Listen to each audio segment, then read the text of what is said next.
Hey, what's up, y'all? Welcome back to another video. So even though the last video I did on the channel was kind of a more fun thing I did for Kevin Bashir with the whole Son of Blue Marvel, a lot of y'all seem to like it. You know, in terms of likes, it did pretty good, and the views are still climbing on it based on, me going ghost. But that's not important. The views are doing well in terms of relative to what the recent videos have done on the channel. So I kind of want to do something else. Maybe I'll make a series out of this. I'll call it my version of What If, or maybe I'll call it my 4-issue run or 4-episode run or whatever like that. We'll figure out the name, title and stuff like that when we get a chance. But this time I want to talk about how I would make a mini series of Isaiah Bradley. Now, y'all know I've been preaching Isaiah Bradley for years at this point. Anytime he pops up, I'm on it. I cover it. I take the time to talk about him, especially when they got Carl Lumbly to be Isaiah Bradley. I actually thought he fit the role kind of pretty well, especially if they would have got him in his prime too. Let's say they would have discussed, let's say did this maybe like 10 years ago. I still think he would have fit the role just fine, but I like the fact that he's an older Isaiah Bradley. I think he has that personality for it. So I'm going to keep this simple in terms of I didn't really define any rules in the last video. The last video was what I would do with Kevin Bashir in a 4-issue run. This one specifically is basically going to be like a 5-episode miniseries run. So this is pretty much the rules of the game. I kind of limit myself. I don't want to do anything too long. Everything I try to do simple, and I'm not going to do full-blown episode explanations. I kind of give you a synopsis of each episode. Y'all let me know if y'all messing with the episodes or not, if y'all like the idea, if you like the concept, and then we'll keep it moving. And then what you do is in the comments, you let me know, what would you do differently? What would you like to do in your version? Do you like the versions that I have, or do you want to do something a little different? Or maybe you feel like it has potential. So just to let y'all know, comment if y'all enjoy this stuff. It gives me an idea of what content to make. And without further ado, let's kind of just get into the first episode. Well, overall, I would call this The Legacy of Isaiah Bradley, probably a TV show like Isaiah Bradley, The Legacy, something like that, something along those lines, because this is a show that, like I said, it's a mini series. It's a live action mini series. Episode 1 I would call The Forgotten Soldier, where it opens with a flashback of the Korean War, where Isaiah Bradley, the young black soldier that he was, is a part of the secret government that was supposed to create the super soldier serum. The program that was basically led by Dr. Wilfred Nagel, which would be a nod to, the Falcon and Winter Soldier, and the experiments that were done on 300 black soldiers without their consent. Now, Isaiah is the only survivor gaining the enhanced strength, which we know because he's currently still alive. But, obviously he took a huge hit when it came to his mental health. And basically the stuff that they did to him did affect him physically as well. And then basically we would juxtapose his wartime heroics and, his involvement in this whole experiment with the racism he experienced while he was coming through the system as well. So despite everything he's done, despite his heroism, despite what he's done for the country, he's an unknown hero who was basically in prison for 30 years. And basically we'll just jump back to present day of introducing Isaiah in the series, and basically just seeing what we've already seen about him in the Falcon and Winter Soldier, as well as Captain America Brave New World. He's like this, he's sharp, he's witted, and he's from Baltimore, and he still has issues with his past, and he's still haunted by it a little bit. We already kind of get introduced to him as we've seen him already. Now this time we get more of a relationship with his son. So his son Eli, who obviously we know will become Patriot in the comics, or will become Patriot in the live action Marvel movies, visits him. That he just vibing, but also after everything that's happened in the Falcon and Winter Soldier, he wants to know more about his grandfather's legacy. And Isaiah, his personality based on what we've seen, he's very reluctant, he's afraid to open up, but in an effort to do things differently to make sure history doesn't repeat itself, he wears him down, and he does get a chance to express to Eli, this is kind of what's happened to me, and he tells him the story. Now, episode 2 I will call like The Truth in Shadows, like, or something like that. Like I said, the titles are just working concepts. But As he's at his grandfather's house, as he's at Isaiah's house, Eli discovers a hidden box of Isaiah's old military records, including classified documents about the super soldier program. And like I said, as Isaiah is very hesitant about talking about this stuff, but Eli is essentially insistent, like, hey, I want to know because hey, now you have a monument in the museum and you've been recognized for your heroic works, and just recently someone brainwashed you and that brought a lot of trauma. How about we get this trauma off your chest? Let's talk about it. So he does. But then later in the episode, after Eli kind of finds these documents, basically Eli is nearly abducted by like some mysterious person. It'll probably be a person who was later to be revealed working for like the power broker or something like that. And then Isaiah himself is forced to step back into action. Now, the reason I want him to be back into action is we saw in Captain America Brave New World, even under mind control, even at his age, he was still throwing grown men across the room, jumped out of a window perfectly fine. And then even though he wasn't running top speed in terms of like what we've seen Steve Rogers do and Black Panther do when they were younger or when they were at their peak age, he was running pretty much sprint full as if he was a 20-year-old, which means his body still has a lot of strength in it despite his age and despite the things that he went to. So Isaiah is forced to kind of jump back into action to try and save his grandson. And then using his decades of experience and his cohort experience and what he's learned before he was completely locked away in prison after the war, Isaiah basically helps Eli. He recovers him, helps him, and then they evade capture, showcasing not only that he still has his strength, he still has a lot of that tactical brilliance, and his superhuman abilities are very much well intact. May not be as powerful or as potent as they used to be, but they're still very much there.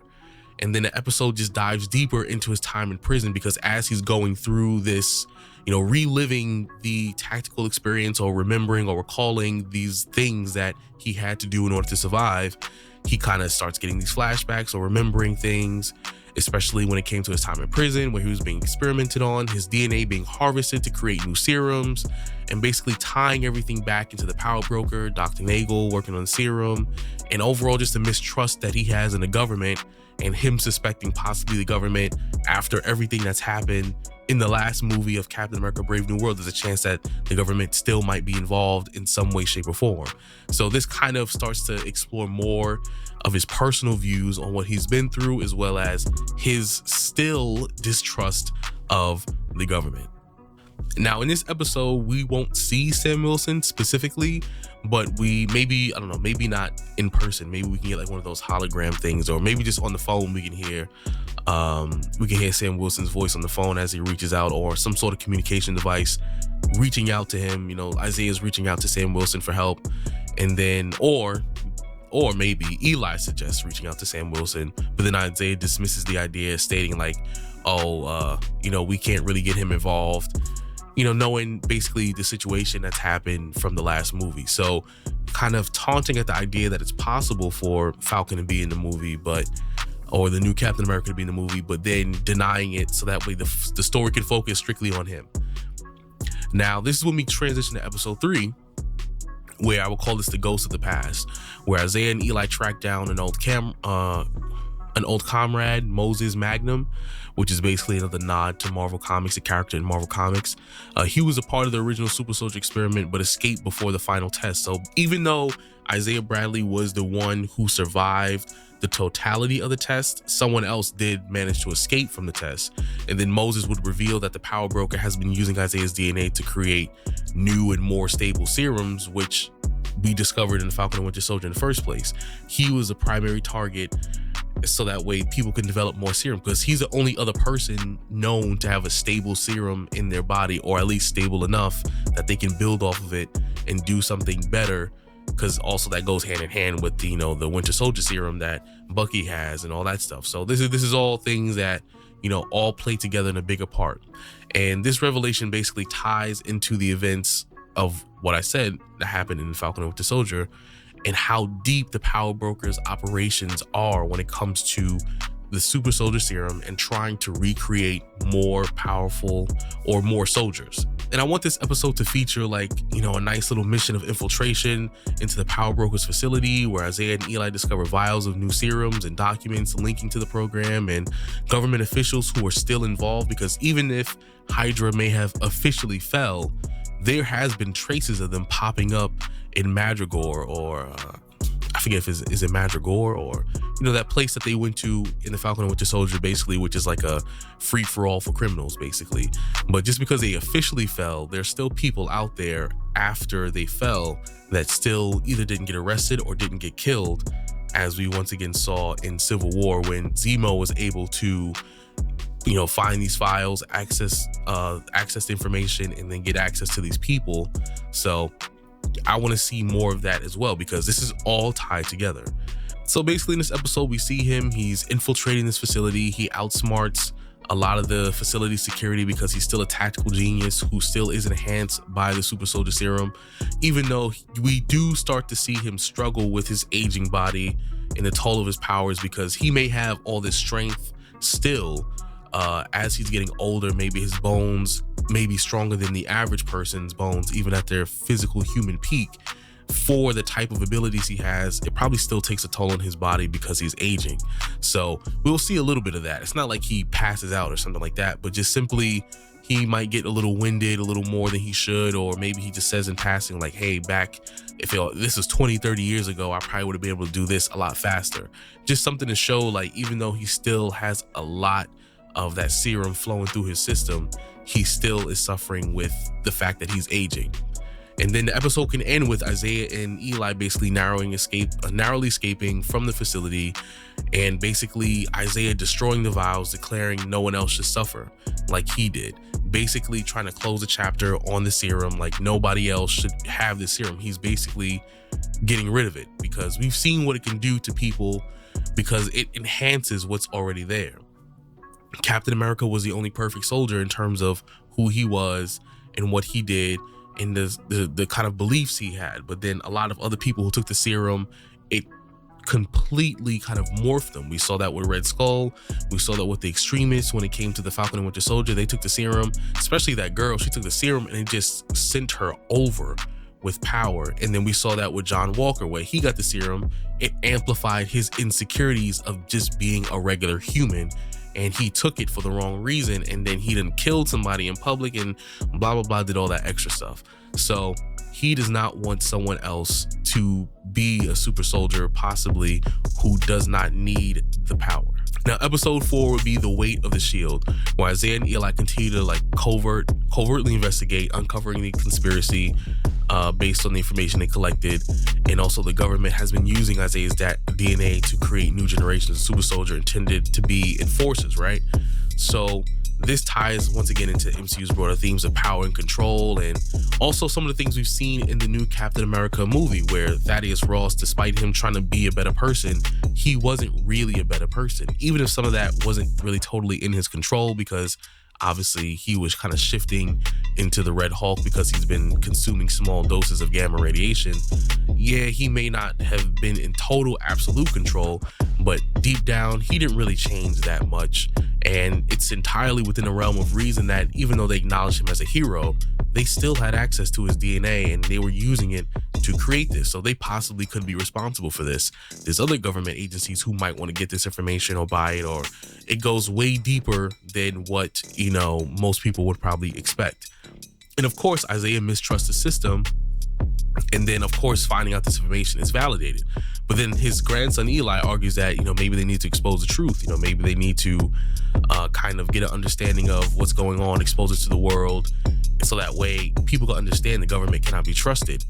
And basically, Isaiah just remembers back when he was in prison, when he was befriended other prisoners and learned how to survive through sheer willpower, which then strengthens his resolve to protect Eli, because then we understand the episode comes to a culmination where even though they have all this data, the serum, and this heavily guarded government facility,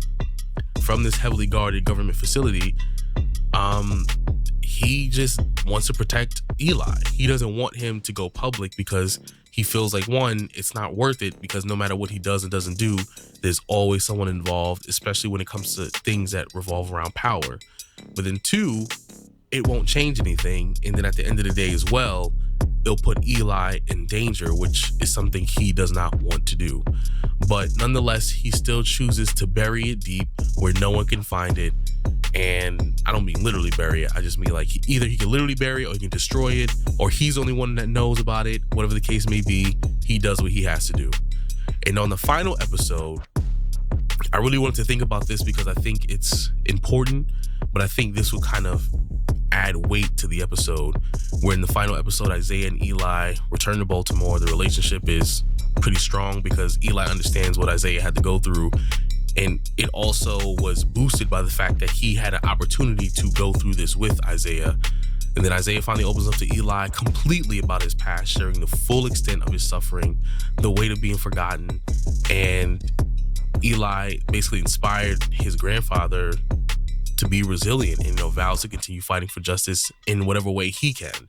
So letting him know, despite his age, even though he may not be physically fighting, he still believes in justice and doing the right thing, and he'll do what he can when he can. And then this episode will take this weird turn where, he gets a cryptic message from an unknown sender, which leads him to a quiet park bench where he finds an elderly Steve Rogers waiting for him. Now, we know Steve didn't die. He just was dead to the public. We saw that he was still alive as like this 90-year-old man, but Steve is sitting there in his 90s. He's been living a quiet life away from the public eye, but has been keeping tabs on Isaiah and Isaiah's story, especially once it came to light what happened to him. And then they share a conversation about legacy, sacrifice, the cost of being a symbol. And Steve acknowledges that the injustices that Isaiah faced, and expressed regret that he wasn't there to stand up for him. And Isaiah, at first he's a little bitter, but he realizes Steve had to struggle with the shield too. And Steve offers Isaiah a chance to come forward to tell his story. So basically, even Steve is giving him an out, like, look, tell the world what you feel. But then Isaiah declines, stating the world doesn't need another Captain America. It needs people like Eli, his grandson, people who fight for what's right without a shield. Basically, whether he brings information publicly or not, it doesn't matter. What does matter is what you bring into the next generation. And Steve respects Isaiah's decision and leaves him with a simple but powerful statement, which is simply just him saying, you are always a hero, Isaiah, with or without the serum. And which he was. A lot of the things Isaiah did, even leading up until him getting the serum, he did for other people. He did for the people he loved and cared about. And then the episode will just end with Isaiah visiting the Captain America exhibit at the Smithsonian, where he reflects on the legacy of the shield and kind of says to himself, they didn't want me to be Captain America, but I didn't need a shield to be a hero. And the series closes out with Isaiah walking away and kind of have this new resolve. And basically you see the mural that was painted by Eli symbolizing his enduring legacy. And we could end it there. Now, we could have a post-credit scene of, a shadowy figure, maybe Valentina, who's reviewing the footage of Isaiah's recent activities, hinting that, the fight for control of the super serum legacy is far from over, meaning, once again, no matter what he does or doesn't do, there's always someone who's involved for power. But y'all let me know what y'all think about this. Hopefully it didn't take too long, but I hope y'all enjoyed it. And if you enjoy this stuff like this, comment, subscribe, and like the video. And I'll holla at y'all next week. Peace out.